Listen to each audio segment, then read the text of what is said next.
크리스마스를 맞이해서 여러분에게 묻습니다. 예수님은 누구십니까? 너무 쉬운 대답할 것 같은데 예수님은 누구실까요? 여러분이 한번 깊이 다시 생각할 수 있는 기회가 되기를 소원합니다. 예수님은 누구신가요? 이 질문을 팔레스타인에 사는 인구조사원에게 묻는다면 그는 아마 이렇게 대답할 겁니다. 그의 이름은 예수고 그의 출생지는 베들레헴입니다. 출생일은 헤롯 왕이 다스리던 기간에 태어난 자로 아버지는 요셉이고 어머니는 마리아입니다. 그의 형제는 야고보와 요한과 시몬 및 여러 자매도 있습니다. 혈통으로 따지면 히브리 자손이고 주소는 갈릴리 나사렛이며 직업은 목수였는데 하나님을 모독한 죄로 로마 사람들에 의해서 십자가에서 처형되었습니다. 그러나 오늘 본문은 다르게 이야기하고 있어요. 천사를 통해서 하나님은 우리에게 이렇게 말씀하고 계십니다. 무서워 말라. 보라 내가 온 백성에게 미칠 큰 기쁨의 좋은 소식을 너에게 전하노라. 오늘날 다윗의 동네에 너희를 위하여 구주가 나셨으니 곧 그리스도 주시니라. 예수는 이 땅에 태어나신 단순한 아기가 아니라 구주라 그렇게 말씀하셨습니다. 세상 모든 사람들이 기다리던 구원의 주 메시아라는 그런 말씀입니다. 시도에 보면 천사들은 계속해서 이렇게 말합니다. 너희가 가서 강보에 쌓여 누인 바위를 보리니 이것이 너희에게 표적이니라. 예수를 가리켜서 표적이라 하는 말씀을 했습니다. 저는 이 말씀을 중심으로 이 표적이 무엇을 우리에게 보여주는가를 함께 이 시간 나누려고 합니다. 여러분, 구유에 누이신 예수님은 메시아로서 우리에게 어떤 표적을 보여주고 계시나요? 첫째로 그 표적은 사랑입니다. 예수님은 사랑이시라. 예수님이 이 땅에 태어나셨다고 하는 것은 하나님의 사랑의 증표입니다. 하나님은 하나밖에 없는 독생자를 이 땅에 보내주셨습니다. 우리를 사랑하시기 때문이라는 독생자를 보내주심으로 말미암아 하나님의 사랑이 얼마나 큰가 하는 것을 우리에게 깨우쳐 주시고 또 알려준다고 하는 거예요. 하나님은 천지를 창조하실 때 우리를 너무나 사랑하셨기에 하나님의 형상으로 창조하셨고 그 코에 생기를 불어넣으셨습니다. 생명에 의해서 하나님과 교제하게 만드셨어요. 뿐만 아닙니다. 생육하고 번성하고 땅에 충만하고 땅을 정복하라. 하나님 줄 수 있는 최고의 축복을 우리 인간들에게 해주셨습니다. 그러나 이러한 큰 축복과 사랑을 받았음에도 불구하고 인간은 욕심 때문에 타락하고 범죄했습니다. 그 영원한 심판, 진노의 자리에 떨어졌습니다. 그러나 여러분, 하나님의 사랑은 중단되지 않았습니다. 계속되었습니다. 변함없이 무조건적으로 하나님의 사랑은 계속되었어요. 죄로 말미암아 이 땅에서 고통하는 수많은 사람들을 바라보시면서 마음 아파하고 힘들어하시던 우리 하나님께서 우리를 구원하기 위하여 이 땅에 예수님을 보내주신 것입니다. 예수님은 하나님 우리에게 주신 최고의 선물이요 최대의 선물입니다. 가장 큰 축복이요 은혜 중에 은혜입니다. 하나님 우리를 사랑하시기에 모든 걸 다 주셨는데 그것뿐만 아니라 자기 하나밖에 없는 아들 예수 그리스도까지 주셨습니다. 그래서 사도 요한은 이렇게 고백합니다. 하나님이 세상을 이처럼 사랑하사 독생자를 주셨으니 이는 저를 믿는 자마다 멸망치 않고 영생을 얻게 하려 하십니다. 세상을 너무나 사랑하셨기 때문에 단 하나밖에 없는 예수 그리스도를 우리를 위해 이 땅에 보내주셨다는 거예요. 여러분, 하나님 보여주신 이 큰 사랑보다 더 큰 사랑이 세상에 있습니까? 우리가 어머니의 사랑을 노래하는데 그 어머니 사랑과는 비교도 할 수 없는 어마어마한 큰 사랑을 하나님은 우리에게 보여주셨어요. 크리스마스를 통해서. 예수는 화려한 왕궁이 아닌 초라한 구유에 태어나셨습니다. 예수님이 구유에 태어나셨다고 하는 것은 더 큰 하나님의 사랑을 우리에게 보여줘요. 누구나 갈 수 있는 그런 곳이기 때문입니다. 배운 자도 가진 것 없는 사람들도 다 찾아갈 수 있는 곳이 바로 구유입니다. 헐벗은 자, 또 약한 자, 병든 자, 그 누구든지 다 갈 수 있는 곳이 바로 구유입니다. 모든 사람을 위해서 하나님은 그 길을 열어주셨습니다. 우리가 무엇을 보여줍니까? 하나님의 사랑은 누구에게나 다 주어진다고 하는 거예요. 어떤 특정한 사람에게 하나님이 사랑해 주시는 것이 아니라 모두 다 똑같은 하나님의 사랑으로 우리를 사랑해 주신다는 그런 말씀입니다. 여러분, 하나님의 사랑 받을 수 있다는 확신을 가지시기 바랍니다. 그리고 하나님이 지금도 여러분들을 그 사랑으로 사랑하고 계세요. 그래서 오늘 우리는 이 크리스마스를 맞이해서 이 기쁨의 소식을 모든 사람들에게 알려주어야 합니다. 우리를 너무나 사랑하셨기에 독생자 예수 그리스도를 우리에게 보내주셨다고 그 사랑을 우리가 전해줘야 돼요. 그리고 우리가 섬기는 이 버밍햄 교회가 사랑의 공동체로 든든히 세워갈 수 있도록 우리가 하나님의 사랑을 교회 안에서부터 함께 나누고 세상에 나가서도 소외받은 또 외롭게 고통 가운데 살아가는 모든 사람들에게 이 하나님의 사랑을 나누어주는 사랑의 사도들이 되시기를 바랍니다. 둘째로 하나님 보여주신 표적은 평화입니다. 예수님이 이 땅에 탄생하셨다고 하는 것은 평화의 사건입니다. 하나님은 원수가 된 우리가 하나님과 화목해질 수 있는 길을 예수님이 보여주셨어요. 하나님 우리와 화목하게 되기를 원하셨기 때문에 예수 그리스도를 이 땅에 보내주셨습니다. 연약한 아기의 몸으로 예수님이 이 땅에 오셨어요.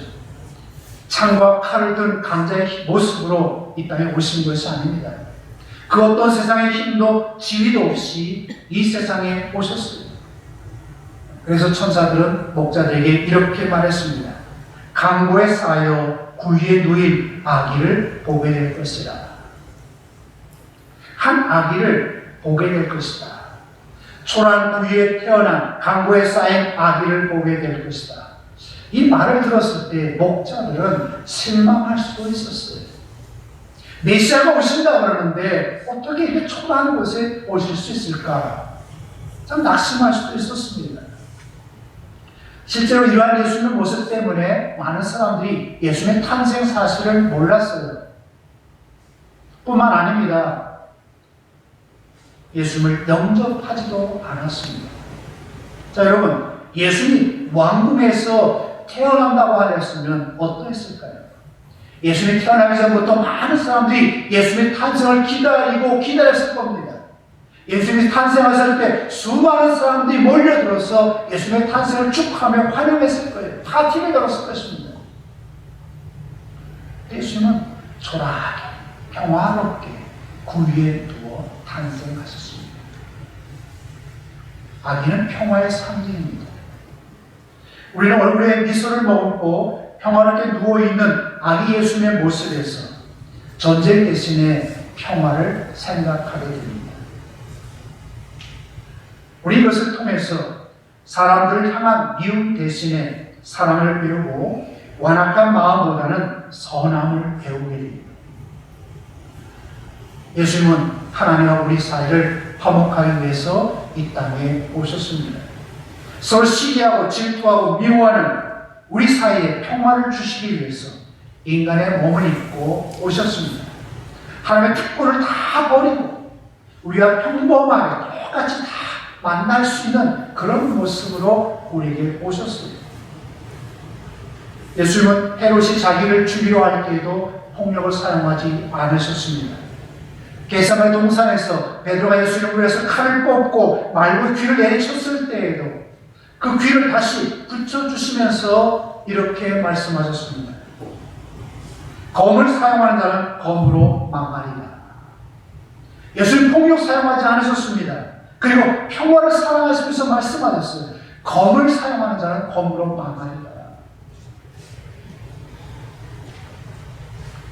그러나 여러분, 세상은 폭력으로 예수님을 맞이했습니다. 예수님이 탄생하셨을 때 헤롯은 그 예수를 죽이려고 수많은 사람들을 학살했어요. 2살 아이의 모든 아이들을 죽였습니다. 그리고 예수님은 끝내 십자가에 달려 죽으셨습니다. 그러나 여러분, 놀라운 일이 벌어졌습니다. 이 땅에 평화가 이루어지기 시작했습니다. 평화가 나타나기 시작했습니다. 세상의 폭력이 무너지고 이 땅에 세상의 평화가 찾아왔어요. 예수님의 평화의 왕으로 이 땅에 평화를 심어주심으로 말미암아 이 땅에 평화가 깃들이기 시작한 것입니다. 그래서 천사들은 찬송합니다. 지극히 높은 곳에서 하나님의 영광이요 땅에서는 기뻐하신 이번 사람들 중에 평화로다. 우리 주변에 폭력을 사용해서 모든 문제를 해결하고 자신의 목적을 성취하려고 애쓰는 사람들이 많이 있습니다. 그런 현실을 바라보면서 우리는 참 때로는 좌절할 수밖에 없지만 그럼에도 불구하고 우리는 복음을 들고 세상 사람에게 나아가서 평화의 소식을 전해주어야 합니다. 예수님 이 땅에 평화를 심으셨기에 하나님과 더불어 우리가 평화할 수 있게 되었기에 우리도 세상에 나가서 모든 사람으로 더불어 화목하게 살아갈 수 있는 세상이 되도록 평화를 선포해야 한다는 겁니다. 평화의 사도가 되어야 한다는 겁니다. 사랑하는 성도 여러분, 하나님 주신 평화를 통해서 우리의 가정과 교회는 물론 세상 모든 곳, 우리가 가는 곳마다 하나님의 평화가 이루어지는 귀한 역사가 일어나기를 소원합니다. 둘째로 예수님을 통해서 우리에게 보여주는 표적은 구원입니다. 아담과 하와가 타락한 이후에 하나님은 구원을 준비하기 시작하셨습니다. 가죽 옷을 지어 입히시면서 예수 그리스도의 오심을 이미 예언하기 시작했어요. 구약 성경을 보면 오랜 세월 동안 수많은 선지자들을 통해서 메시아에 대한 예언을 줬습니다. 그 예언도 처음에는 아주 희미했습니다. 그런데 시간이 지나가면서 좀 더 구체적으로 명확하게 확실하게 이 땅에 메시아가 태어난다고 하는 사실을 선포하고 알려주셨어요. 유대 땅 베들레헴에 예수님이 탄생하신다고까지 알려주셨습니다. 그리고 때가 되었을 때 예수님이 베들레헴에 탄생하셨어요. 천사들은 목자에게 말했습니다. 오늘날 다윗의 동네에 너희를 위하여 구주가 나셨으니 곧 그리스도 주시니라. 마태는 이렇게 말합니다. 마태에게는 아들을 낳으니 이름은 예수가 하라. 이는 그가 자기 백성을 저희 죄에서 구원할 자니라. 천사들이 그렇게 다 알려주었어요. 그리고 천사가 전해준 그 말씀 그대로 예수는 베들레헴 후유에 탄생하셨습니다. 죄에서 우리를 구원하기 위해 이 땅에 오셨습니다. 기다리고 모든 사람들에게 구원의 기쁜 소식을 들려주었어요. 우리에게 생명을 주시고 영원한 축복을 누리게 하기 위해서 인간의 몸을 입고 우리가 똑같은 고난을 당하시면서 이 땅에 사시기 위해서 오셨습니다. 사랑하는 성도 여러분, 구원은 세상이 주지 못합니다. 구원은 세상 사람들이 가져다 주지 못해요. 내 남편이나 내 아내나 내 자녀가 주는 것도 아닙니다. 사실 우상이 주는 것도 아닙니다. 오직 예수님만이 우리에게 구원을 가져다 주십니다. 그래서 예수님 외에 구원 얻을 만한 다른 이름이 없다고 분명히 말씀하셨어요. 내가 잘 믿으니까 내 자식이 구원받을 거야. 내가 잘 믿으니까 내 남편이 구원받고 내 아내가 구원받을 거야. 전혀 그렇게 생각하지 마세요. 오직 구원의 길은 예수님밖에 없습니다. 예수님 말씀하셨습니다. 내가 곧 길이요 진리요 생명이니 나로 말미암지 않고는 아버지께로 올 자가 없느니라. 예수님만이 우리를 구원하시는 유일한 길이십니다. 천사들은 이 사실을 바로 목자들에게 예수님 탄생하실 때 알려주었습니다. 저는 크리스마스를 맞이하면서 우리 사람 모든 성도들이 이 기쁨의 좋은 소식을 가지고 우리의 구주이신 예수님을 증거하기를 원합니다. 하나님 우리에게 큰 사랑을 보여줬습니다. 그 사랑을 가지고 세상 사람들에게 가서 그 사랑을 나누어 주시기를 바랍니다. 평화에 오신 왕으로 오신 그 예수님을 바라보면서 우리 교회가 화목한 가운데 평화롭게 든든히 세워가기를 주님의 이름으로 축원합니다. 기도하겠습니다. 오 주님 감사합니다.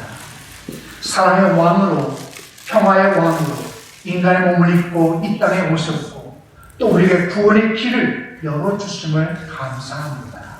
우리 사랑 모든 성도들이 이 모든 사실을 우리 마음속에 늘 되새기며 가는 곳마다 하나님의 사랑으로 사랑을 베풀게 하시고 다툼과 분열이 있는 곳에 평화를 선포하며 모든 사람이 더불어 화목하게 살아가는 아름다운 세상을 만들게 하여 주시고 구원의 소식을 선포하며 우리 모두가 다 천국에 들어가는 축복을 누리게 하여 주시옵소서. 예수님의 이름으로 기도드리옵나이다. 아멘.